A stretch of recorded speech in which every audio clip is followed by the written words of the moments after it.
काकी कहते हैं दासी विदुरानी, हमने सुना है कि आज हस्तिनापुर में मेरे केशव आने वाले हैं, मेरे कन्हैया आने वाले हैं, चलते हैं दर्शन कर ले। मेरे राजसभा से तो हम निकल गए, निश्चित हैं, लेकिन हम उनका दर्शन करना चाहते हैं। विदुरानी कहती है, विदुर जी, अरे इतने भीड़ में आप कहां बैठेंगे जहां आपका दर्शन होगा। काका कहते हैं, विदुरानी, हमें उस कन्हैया को देखने की जरूरत नहीं है कि हम कहां बैठेंगे। अगर कन्हैया मुझे देखना चाहे तो मैं उस झाड़ी में भी पड़ा रहूं तो कन्हैया जरूर देख लेगा, क्योंकि कन्हैया उस भाव को देखता है, कन्हैया उनको ढूंढता है जिनके भाव में श्याम की श्यामलता छाई रहती है। शायद विदुर काका एक झाड़ी में पड़े हैं, पीछे से पड़े हैं, झाड़ी में पीछे पड़े हैं। केशव आए, चारों तरफ देखे, चारों तरफ जब विदुर काका दिखाई नहीं दिए, अगर चारों तरफ देखकर जब पीछे के नजर दौड़ाए, केशव की आंख से आंसू आ गया। केशव कहते हैं मानो इशारे से कि विदुर काका, विदुर काका, मेरा निमंत्रण आप किया है, मेरा निमंत्रण आप किया है।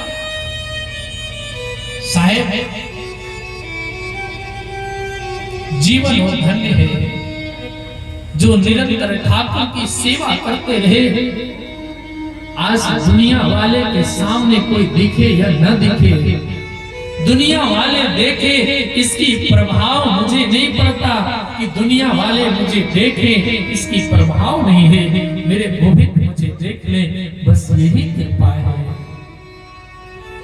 साहेब, मेरे कन्हैया मानो की नजर से इतने दूर से ही दर्शन करते हुए इशारे करते हैं कि कन्हैया कहते हैं कि काका, मेरा निमंत्रण है और मुझे भोजन आप ही के घर पाना है।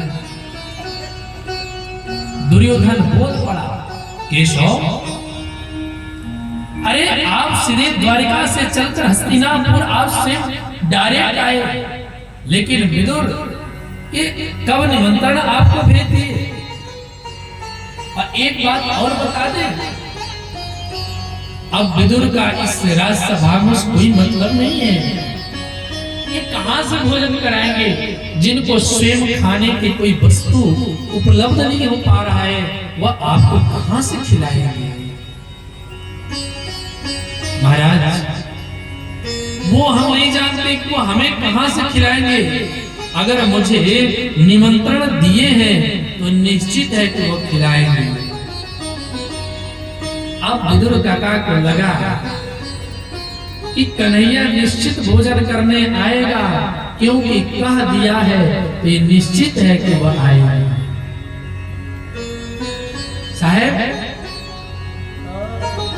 विदुर काका दौड़ते मार्केट की तरफ भागे कि भैया हम चल के कुछ अपने कन्हैया के लिए कुछ माखन ले ले, कुछ मिश्री ले ले।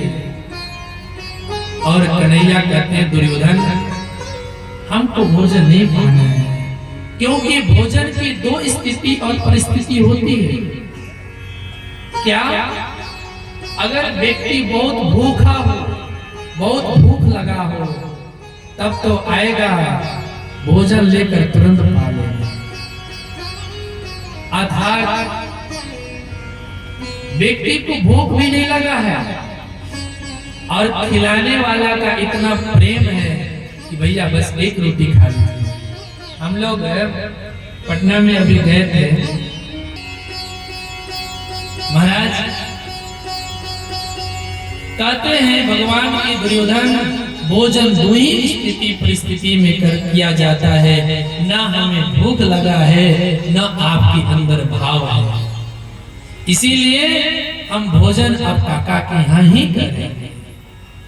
महाराज 56 भोग त्याग दिए, काकी के यहाँ पहुंच गए और काकी के यहाँ जैसे पहुंचते हैं साहेब, काकी को आवाज लगाए कि काकी काकी काकी इतना सुनी थी कि मेरे केसो आ रहे हैं तो भाव इतना विभोर हो गई कि अब गेट खोली, स्नान कर रही थी, कपड़ा गीली पहनकर गेट खोलती है और केसों को देखते ही और मुग्ध हो गई।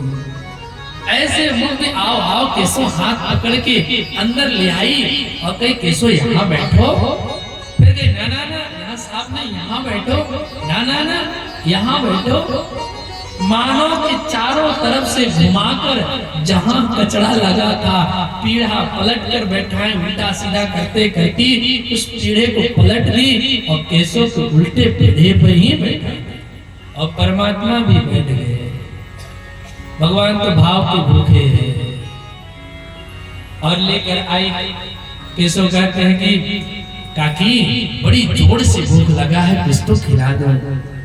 काकी के घर में कुछ भी नहीं है। महाराज गरीबी बहुत बुरा चीज होती है साहब, जिसने गरीबी देखा हो ना उससे पूछना, बड़ी बुरा चीज होती है। कुछ मिले या ना मिले आदमी ललचत जरूर हो जाता है। काकी दौड़ते गई, बगल में केला लगा था, केले को तोड़कर लाई और छिलका उतारते गई, केला फेंकते गई, कन्हैया को खिलाते गई। केला छिलका फेंकते गई, कन्हैया को खिलाते गई।